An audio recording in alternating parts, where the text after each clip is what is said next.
April is the cruelest month, breeding lilacs out of the dead land, mixing memory and desire, starring dull roots with spring rain.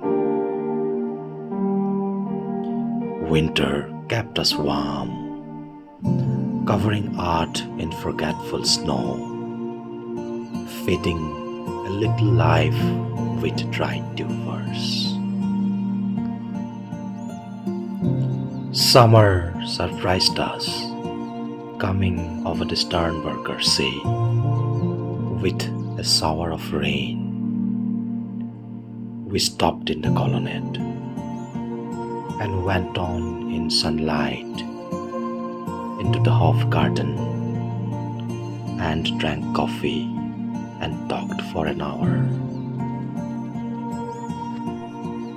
And when we were children, staying at the Archduke's, my cousins, he took me out on a sled, and I was frightened. He said, "Mary, Mary, hold on tight," and down we went. In the mountains, there you feel free. I read much of the night and go south in the winter. What are the roots that clutch? What branches grow out of the stony ravis?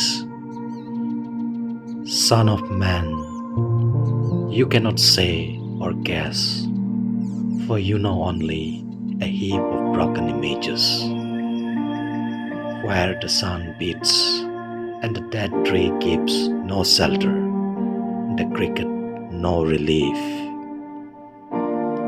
and the dry stone no sound of water. Only there is shadow under this red rock.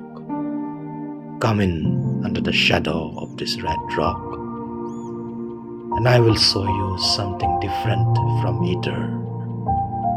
Your shadow at morning striding behind you, or your shadow at evening rising to meet you. I will show you fear in a handful of dust. You gave me hyacinths first a year ago. They called me the hyacinth girl. Yet when we came back, led from the hyacinth garden, your arms full and your hair wet, I could not speak, and my eyes failed.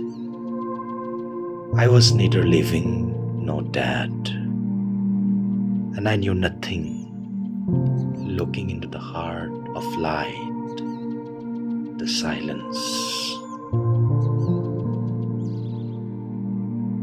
Madame Sosostris, famous clairvoyant, had a bad cold. Nevertheless, is known to be the wisest woman in Europe, with a wicked pack of cards. "Here," she said, "is your card, the drowned Phoenician sailor. Those are pearls that were his eyes. Look. Here is Belladonna, the lady of the rocks, the lady of situations. Here is the man with 3 staves, and here the wheel. And here is the one-eyed merchant, and this card, which is blank, is something he carries on his back, which I am forbidden to see. I do not find the hanged man, fear death by water. I see crowds of people walking round in a ring. Thank you. If you see dear Mrs. Equaton, tell her I bring the horoscope myself. One must be so careful these days."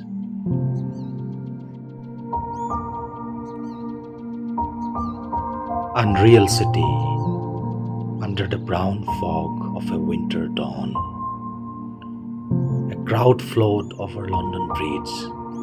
So many, I had not thought death had undone so many.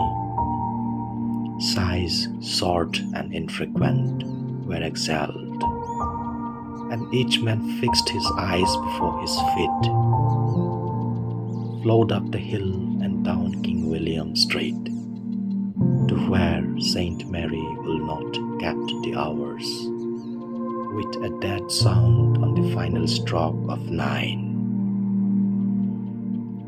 There I saw one I knew, and stopped him, crying, "Stetson, you who were with me in the safe at Mile, that corpse you planted last year in your garden, has it begun to sprout? Will it bloom this year, or has the sudden frost disturbed its bed? Oh, keep the dog far hence, that's friend to man, or with his nails he will dig it up again. You hypocrite, lictor,